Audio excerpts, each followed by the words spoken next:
supaya bisa menjaga keberlangsungan industri pertambangan, salah satunya nikel gitu ya Pak, karena saat ini juga sudah Ya, cukup banyak memiliki beban-beban, belum lagi betul. dari segi harga yang masih dalam tren bearish dan juga bisa dikatakan dari segi kompetisi dengan negara-negara lain ini dikhawatirkan akan semakin tidak kompetitif lagi, Pak Sugeng. Iya, jadi secara volume kita sepakat beberapa kali kita rapat dengar pendapat dengan Kementerian SDM dan beberapa pelaku pertambangan akan kita kurangi ya RKAB tidak sebesar yang lalu misalnya sampai sekian juta metrik ton kita akan kurangi secara signifikan yakni selain mengurangi tingkat produksi tetapi juga kita sekali lagi kita akan mendiversifikasi produk-produk akhir dari smelter tadi misalnya dari hilirisasi. Bahkan kita sekarang ke depan tidak lagi hilirisasi tapi adalah industrialisasi. Jadi mencakup tentang berbagai aspek baik itu ada timah, ada tembaga, ada nikel, ada kobalt. Mungkin kita kurang litium lah, nanti kita akan menghasilkan produk yang memang akan menjadi urat nadi atau jantungnya dunia ke depan, yakni adalah energy storage salah satunya. Di mana Indonesia mestinya sejak hari ini sudah menjadi pusat industri baterai dunia. Karena kenapa? Karena kita 40% nikel itu ada di Indonesia. Dan sekarang juga sudah kita 60% dari nikel itu adalah dari Indonesia. Nah ini kan kita tidak bisa mampu memanfaatkan sampai tingkat produk akhir ya yang kita mestinya ke sana. Kenapa demikian? Karena kita sudah sepakat akan masuk ke renewable energy. Sekarang masa transisi energi baru terbarukan menuju energi baru terbarukan. Kita tidak bisa tidak karena fosil memang sudah jadi masalah. Minyak misalnya terus turun ya, batu bara betul. Tetapi batu bara kan ada problem-problem tersendiri juga menyangkut lingkungan misalnya. Nah sekarang harga batu bara dunia juga sudah turun meskipun akan upaya misalnya akan dihasilkan atau diproduksi DME menjadi methyl ether dari batu bara. Tetapi semua itu ada nilai-nilai keekonomian yang kita hitung. Ujung dari ini semua adalah bahwa Indonesia ke depan masih membutuhkan energi kalau mau masuk. Misalnya listrik misalnya, hari ini listrik kita per kapita itu baru 1.400 kWh saja. Nah dari asumsi kita dengan pertumbuhan ekonomi 8% Pak Prabowo yang canangkan sampai kurang lebih 15 tahun yang akan datang, bahkan di tahun 2050 misalnya kita akan mencapai kurang lebih per kapitanya 5.000 kilowatt-jam per kapita. Nah ini membutuhkan apa? Membutuhkan pasokan energi yang secara kuantitatif meningkat dahsyat, tetapi juga secara kualitatif harus hadir energi yang bersih dari lingkungan. Salah satunya adalah energi baru, energi terbarukan. Dengan apa? Karena kita banyak intermittent, ya misalnya tenaga surya, tenaga bayu, maka kita perlu namanya energy storage atau baterai energy storage. Untuk apa? Untuk menampung listrik yang bersifat intermittent.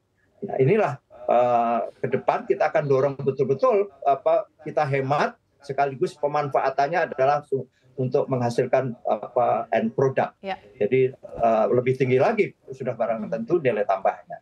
Memang ini memerlukan ketekunan, memerlukan kemauan kita bersama karena memang menyangkut investasi dan sebagainya. Okay. Hari ini memang paling mudah adalah tadi dengan di smelter baru menjadi produk semacam NPI dan juga nikel mate dan juga ferronikel baru tingkat itu. Oke, bagaimana sih Bu sebetulnya persepsi investor terkait dengan wacana kenaikan tarif royalti? Apakah memang mempengaruhi mungkin dari segi investasi yang sudah existing di industri nikel? Ya Mbak Sasa, mungkin ada satu kurang ya yang selama ini kita kurang diskusikan yang saat ini sedang menjadi sorotan dunia, yaitu apa? ESG. Ya kan? Nah, kita harus memikirkan bagaimana perjanjian kita dalam Paris Agreement, kemudian bagaimana tahun 2027 kita harus sudah wajib masuk ke paspor baterai untuk ke Eropa. Kemudian IRA saat ini kan belum dicabut ya, karena di Kongres kan masih ditahan walaupun Presiden Trump sudah men-state bahwa keluar dari Paris Agreement, tapi IRA di Kongres masih tetap berjalan. Dan kami berdiskusi dengan perusahaan-perusahaan market dalam hal ini OEM manufacturers seperti Tesla, Mercedes-Benz maupun dari General Motors Amerika, di mana itu masih tetap berlanjut. Artinya nikel Indonesia mau masuk jalan-jalan ke bangsa Western atau ke Eropa harus punya visa. Visa apa? Visa ESG. Nah, kembali, kalau pada saat ini sudah ditetapkan, ingat ESG penetapan paspor baterainya di tahun 2027. Artinya sebentar lagi, ya kan? Nah, kalau sudah ada penetapan energi, tadi Pak Sugeng sudah sampaikan bagaimana kita transisi ke green energy. Menuju ke green energy tentu ada namanya penambahan cost, gitu ya. Karena kan kita pabrik, contohnya smelter itu sudah tidak boleh lagi menggunakan namanya coal power plant. Mau nggak mau mengganti ke green energy. Menuju ke green energy, pertanyaan kami adalah sustainability bahan bakarnya seperti apa? Bahan bakunya seperti apa? Kemudian yang kedua, biaya karena kan batu bara kita banyak, melimpah dan murah gitu ya. Kalau kita mengganti dengan bahan baku yang baru atau yang lain, biayanya seperti apa? Itu akan berpengaruh ke end product nantinya. Yang ketiga, sebentar lagi produk-produk turunan nikel dari upstream to downstream, seluruh supply chain-nya nikel itu harus ditetapkan yang namanya ESG basis. ESG basis tentu ada penambahan cost. Tadi saya sudah urai cost-cost apa nih yang timbul di perusahaan pertambangan, baik upstream maupun downstream, penambang maupun para pelaku smelter. Nanti mungkin sebentar lagi akan ada penambahan yang namanya ESG cost. Nah, ESG cost ini angka yang luar biasa fantastis loh Mbak ya. Dan ini dibutuhkan market. Kenapa? Karena market mewajibkan yang tadi saya sebut bahwa paspor baterai visanya harus berbasis ESG.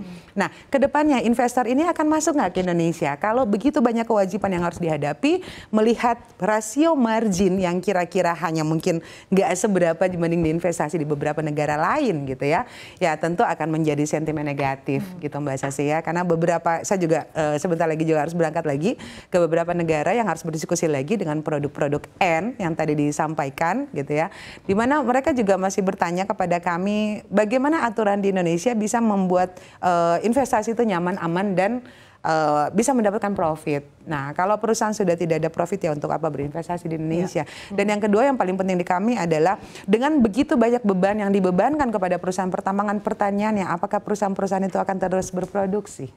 Nah, kalau perusahaan tidak bisa berproduksi atau mengurangi kapasitas produksi, tentu berdampak sangat kepada penerimaan negara dari sisi PNBP dan pajak. Kembali lagi, kita ada pajak loh, ya SPT PPh Badan tetap bayar loh ya.